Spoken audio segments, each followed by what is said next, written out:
తొలిసారిగా ఈ ఓటింగ్ ఎక్కడో తెలుసా? భారత ఎన్నికల చరిత్రలో సరికొత్త అధ్యయనానికి బీహార్ శ్రీకారం చుట్టింది. బీహార్ రాష్ట్రంలో మున్సిపల్ కౌన్సిల్లకు జరిగిన పోలింగ్ లో పైలట్ ప్రాజెక్ట్ లో భాగంగా ఈ ఓటింగ్ విధానాన్ని అమలు చేశారు.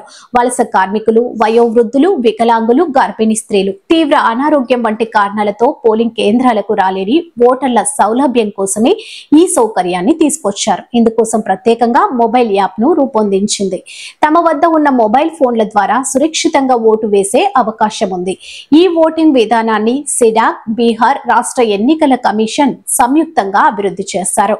Block chain technology, live face scanning వంటి భద్రత లక్షణాలను ఉపయోగించి రూపొందించారు. ఈ టెక్నాలజీ ద్వారా మోసాన్ని పూర్తిగా నిరోధించి ఓటింగ్ లో పారదర్శకతను కొనసాగించవచ్చు. ఈ ప్రాజెక్టు విజయవంతమైతే రానున్న రోజుల్లో మిగతా రాష్ట్రాలకి స్ఫూర్తిగా మారవచ్చు.